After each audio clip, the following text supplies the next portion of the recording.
We've already talked about trust and verification. I go back to process-based rather than perception-based. So let's just say you said, I get an email, I don't want to click the link. Great, don't. That's the perception-based. I looked at the email, it looks like it's from my bank. I'm not going to do anything with that. I'm not going to use my perception of whether that's real or not. I'm going to go verify it at the source. I'm just going to go directly to my bank in whatever way My I normal normally path. engage Yeah. with them. Then you've taken that perception out of the equation.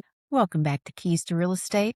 Last week, Eva Velasquez from the Identity Theft Resource Center helped us understand how fraud has evolved from hacking systems to manipulating people. This week, we take that conversation one step further. Because if AI can create convincing voices, videos, documents, and even entirely synthetic identities, how do we know what's real? And more importantly, how do we build trust in a world where traditional ways of verifying identity may no longer be enough? It's a fascinating conversation about AI, deepfakes, digital trust, and why the human element may become even more important in the years ahead. So here's part 2 of my conversation with Eva Velasquez.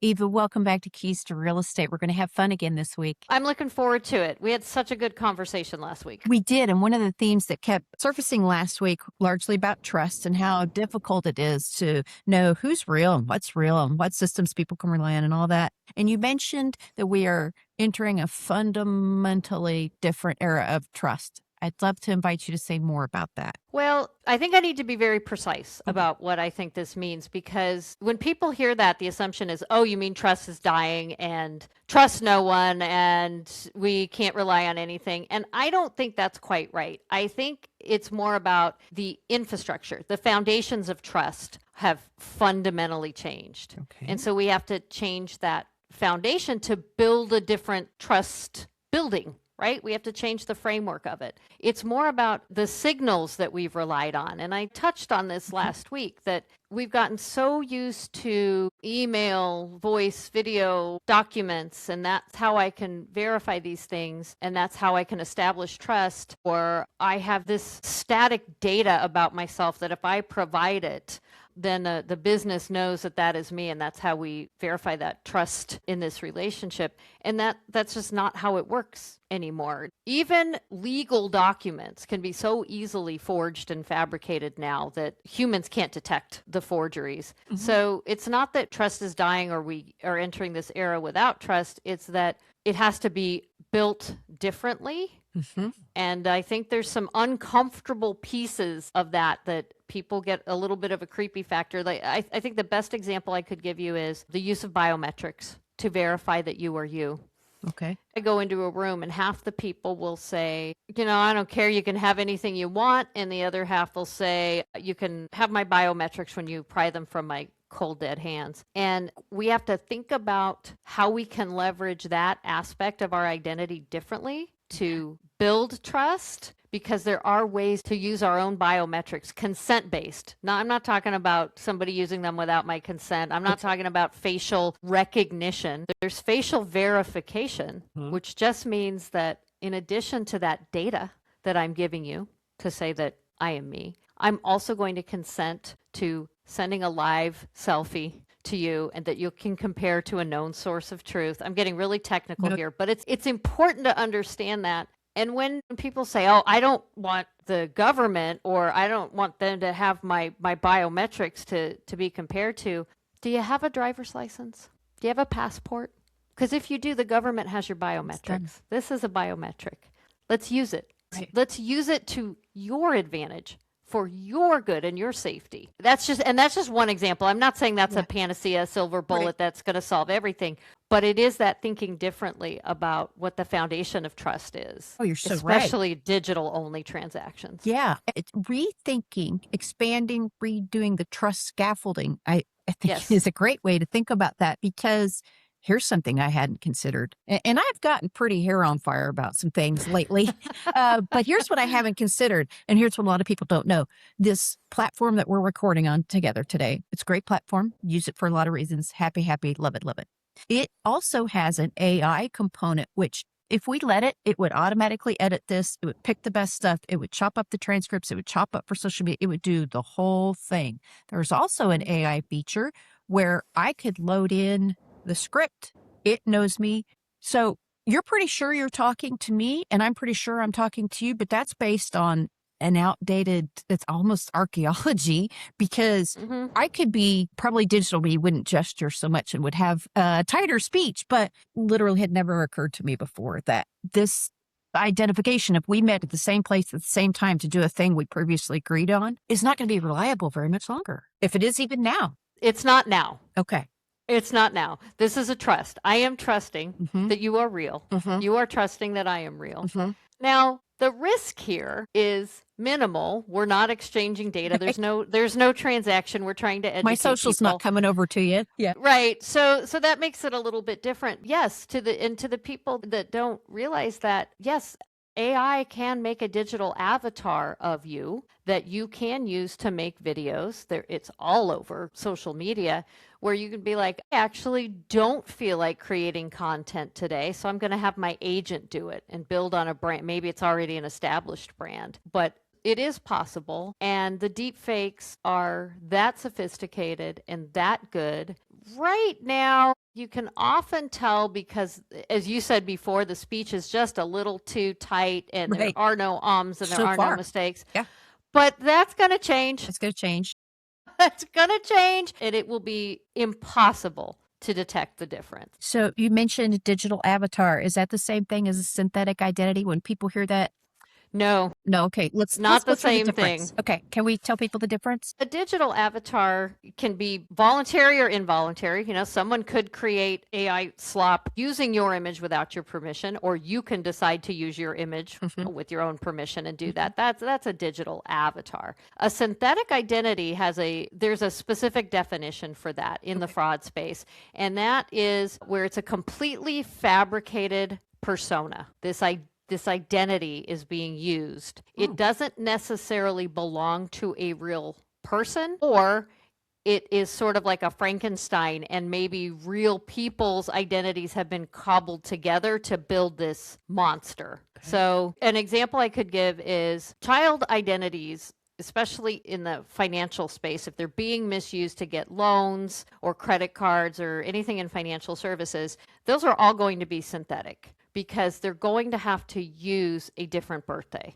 So you've got Eva Velasquez, and let's say little Eva is 5 years old. She's got a social security number, a date of birth, an address, probably doesn't have a bank account, although maybe. But a thief gets that somewhat clean, pristine identity and says, well, I can use her name. I can use the social. I am not going to use the address because I don't want the mail going to her. And I can't use a birthday because she's got to be over 18. So I'm going to cobble together this identity that has pieces and parts from a real person and something completely and totally made up. It's synthetic. It's not real. And then that identity starts going out and engaging in transactions. That's crazy.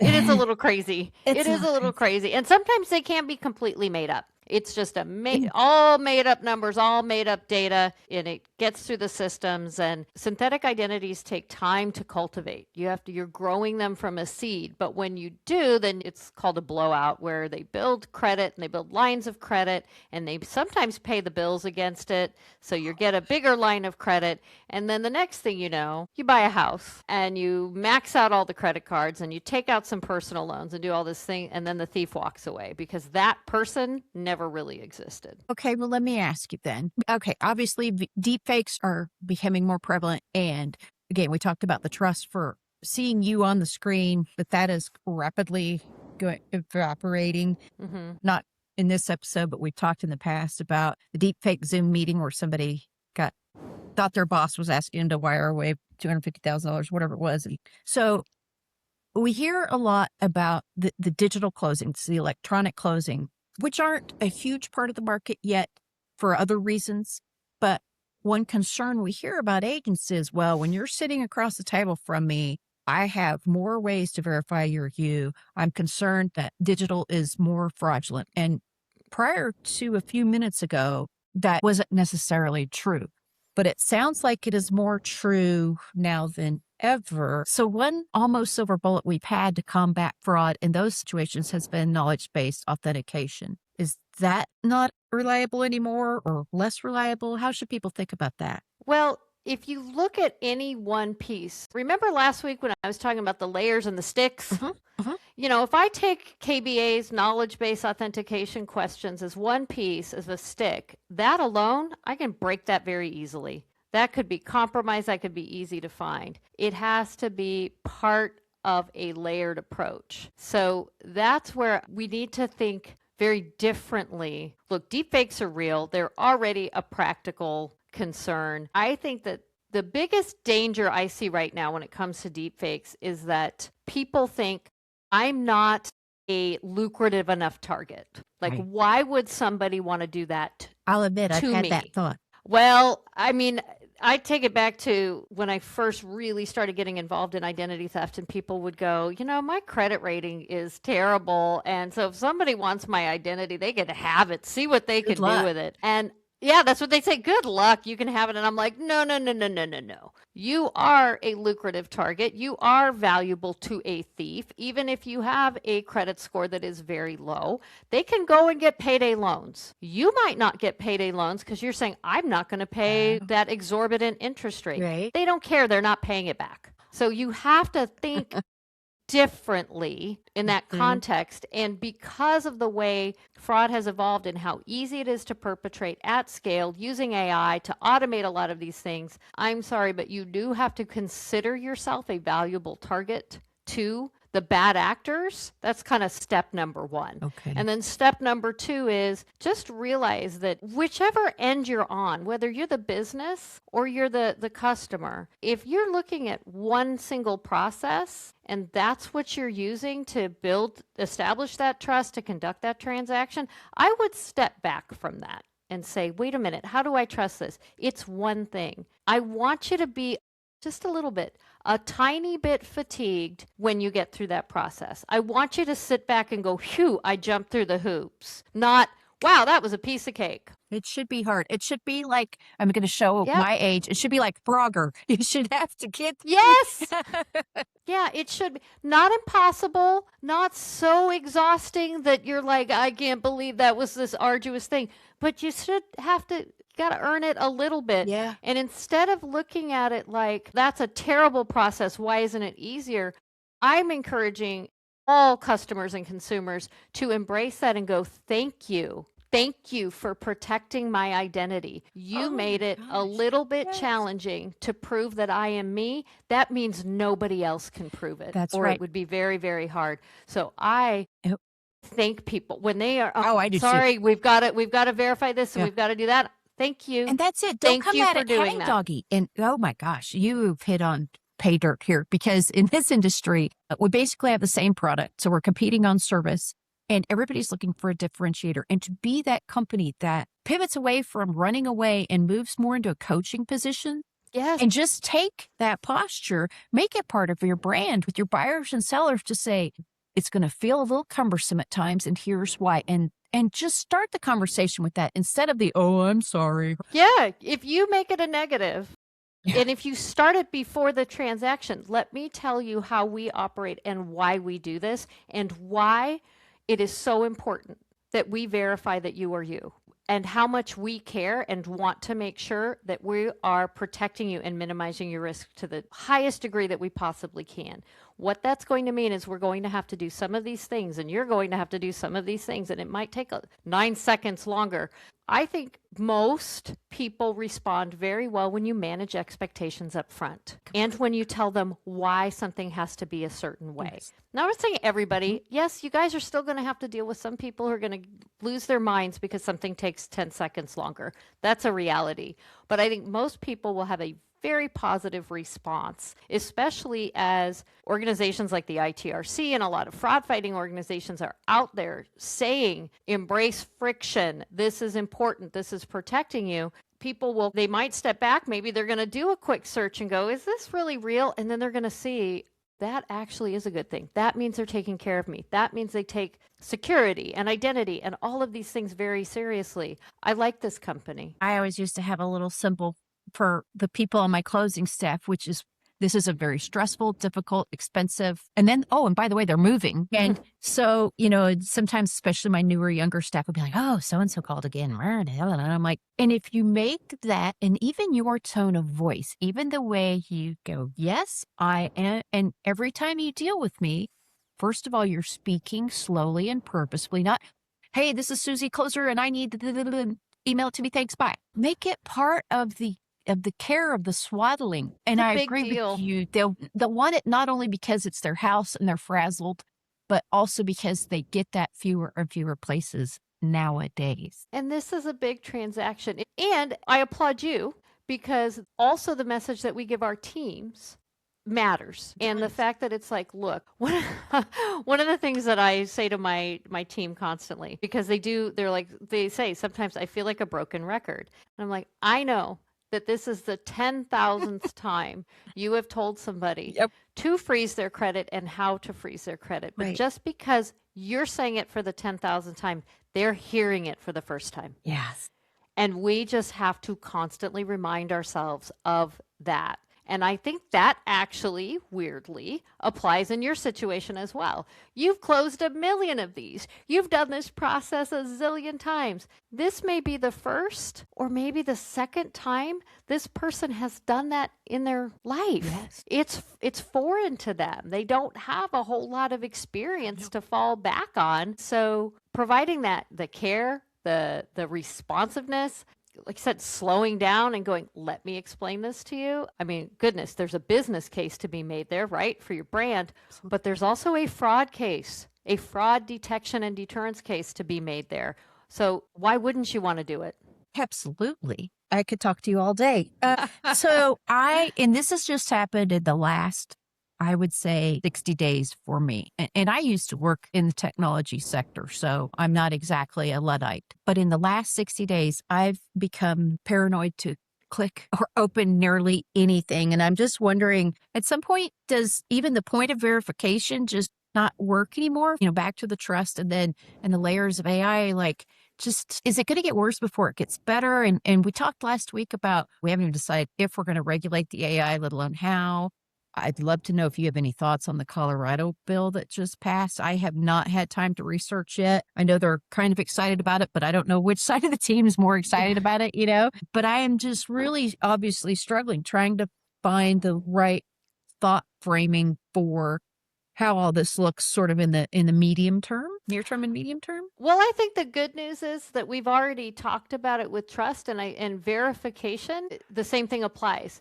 It's not that, oh gosh, I can never verify anything. I can never trust anything. It's that we have to rebuild the framework. We're moving from a condo into, I'm trying to use real estate terms and I don't know them that well. Yeah. We're moving from a ranch into a condo or a McMansion. I don't know. Yeah. And the coastal same stuff vibe doesn't work. Yeah. So we're building this different foundation and framework for it.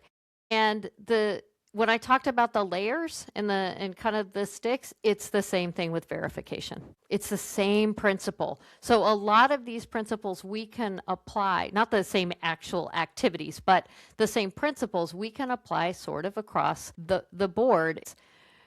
We're not giving up on verification. Absolutely not. We have to get better at verification, but we have to layer it and do it differently and make it, I go back to process-based rather than perception-based. So you say, let's get away from verifying an identity because I've talked a lot about that. Let's just say you said, I get an email, I don't want to click the link. Great, don't. That's the perception based. I looked at the email, it looked right, the wording was right, it looks like it's from my bank, the logo's in the right place. I'm not going to do anything with that. I'm not going to use my perception of whether that's real or not. I'm going to go verify it at the source.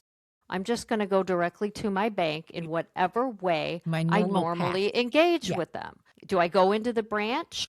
Do I have the app on my phone and log in that way? Do I type in the URL at top because it's my bank and I know it's my bank? So I'm not going to run into the issue of, is that the right URL? then you've taken that perception out of the equation because you've gone to the source and verified it. And so verification is still very, very important, but the process you're using very, very different. I think a lot of people, when they pause and realize that what you're saying is that it sounds like you're saying the future of professional trust is human, not tech. And I think there are a lot of people out in our audience smiling at that notion, or it's at least more human Oh, than I it is hope tech. so. Yeah, I think there's a lot of humans that are smiling at that notion. that's true. Can't get rid of us yet, Skynet. We're sorry. here to stay. Sorry about you. Maybe tomorrow. So I always wonder, we said we wanted to talk today about some of the future stuff. I'd like to, as we kind of think about landing our plane, regrettably for me, but looking ahead, I just wonder, what are some trends that experts like you are watching that the public might not be aware of yet? I think that I'm going to go back to impersonation scams and the value of each individual. A lot of times we tend to think, okay, I don't have that many resources. I'm not a valuable target. This is a low risk thing. It's not that big of a deal. All of the data that you're out there creating, potentially sharing, it does allow the bad guys to build a pretty comprehensive dossier of your identity and who you are. And so those little things matter. And I think it's really hard for us to wrap our heads around, and we don't give enough attention to the fact that that little small nugget of information about me by itself may not be that big of a deal. What kind of pet food do I buy for my dog? And then this little piece of data over here, okay, what kind of socks do I prefer? By themselves, not a big deal. And so we're just out willy-nilly sharing this information all over the place, not thinking that it used to be for a person to manually harvest all of that granular information about me and do something to monetize that. Really not a thing. Too much effort, low return on the investment, and the bad guys don't really like that. That's not their shtick. But now with AI, the ability to harvest a lot of that data from, yes, certainly from the dark web, buying it on the dark web. Bad guys, they have a whole ecosystem. They can buy it on the dark web. But increasingly, a lot of this stuff is showing up on the public web because we're out there sharing it. Do you know how much of my life I've shared on my weekly blog? Details that could be used to impersonate me convincingly to me. You could impersonate me to me. Sorry. And you know what? I don't want to discourage people from writing blogs and doing that because I think that is part of our humanity. And I want to embrace it and our creativity. Yeah. But we do need to acknowledge that AI has the ability to take that data and build that dossier and then do something with it. And a human mind doesn't actually have to think about what that next step is. Right. You can build these agents now and say, okay, you figure out how to monetize it. I mean, there's fraud GPT. That's a real thing. Oh, God, really? That the bad guys built. Yes. And so much of this has been automated that I do think that the public isn't truly aware of how the scope, the quality, the quantity, the scalability of the automated fraud that can and misuse of our identities that not just that can occur in the future, that's happening right now and is continuing to go. And I say that not to fearmonger because it is a really scary proposition, but the first step in solving any problem is acknowledging that there is one. And we have to acknowledge that that has been this game changer in the last 2 years, that AI has been an absolute foundational game changer. And we need to address that. Mm-hmm. We need to start doing this now. Yeah, we do. We do. Well, and some of the oldest school ways, and you can give me a grade on this if you want, but one of the things that I instituted with my 94-year-old mother-in-law and my spouse is we have a code word. It has never been written down. It's certainly never been digitized. And if we get the whatever phone call, I've been in a car wreck, I'm in Mexico, I've been kidnapped, smothered, killed, whatever, great. Yes, I'll send the money. But before I do, what's the code word? I mean, is that just a simple little seatbelt or is even that antiquated now? No, that's a great tool. Okay. That's one of your sticks. It's one of the That sticks. is one of your sticks that you put into your personal processes, Yes. right? Okay. And I keep talking about how we've got to shift to that process-driven mentality, mindset, and approach. But the key here, if we kind of back up and take this up one layer, the thing that you did was normalize a conversation with your family about this problem and what you're going to do about it. You know, some families talk about football. Right. Some talk about politics. In my family, we sit around talking about fraud because I've been doing this for 40 years. But that's not usually kitchen table, dinner table conversation. Feel good stuff. Yeah.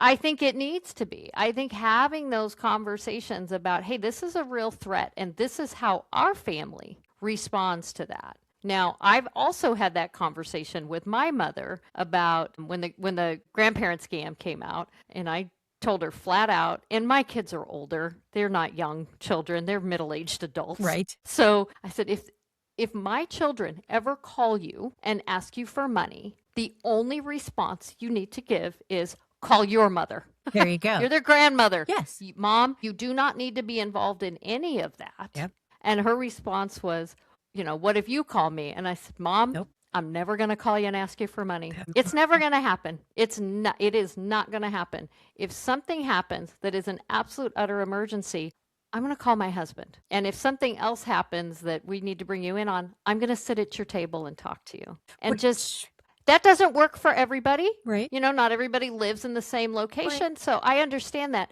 But the principle behind this, I'm going back to processes, develop processes. Yes, ma'am. Is that we normalized a conversation about these threats, let's call them what they are, about these threats that are out in the real world affecting my family, and how we as a family are going to acknowledge that they exist and at least deal with them to the degree that we can. So your code word, your safe word, that's a great stick in your pile of sticks, and now you guys just need to put some more sticks on there. Well, and I love how much you framed this conversation through about psychology and emotions, because here's what was happening when you were talking about that situation with the mother. You get the call from the kid. I feel tense when you're talking about it. And there's that urgency. There's that pressure. Grandma's concerned and just wants to do the right thing. And as soon as you said, I'm never going to do that, the kids should not be calling you. They should be calling your mother. My body relaxed because I went, of course. The whole scenario is suspicious, but we override that because, oh my God, I got to fix this. I got to fix this situation. But the whole thing, of course you would call your grandma to bail you out of jail.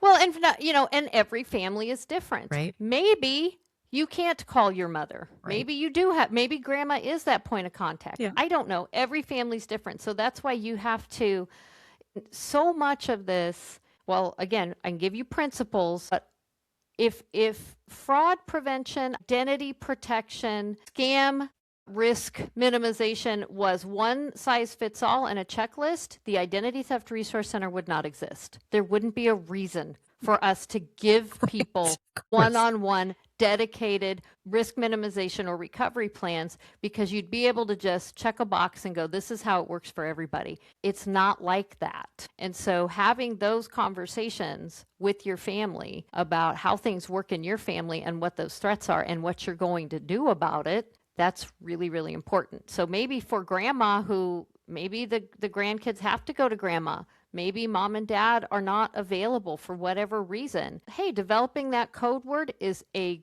great solution to that issue. So again, they created a stick, and then you just have to keep talking about it and create more in your arsenal. I love it. Any other final last words that I should have asked you about that it didn't for today?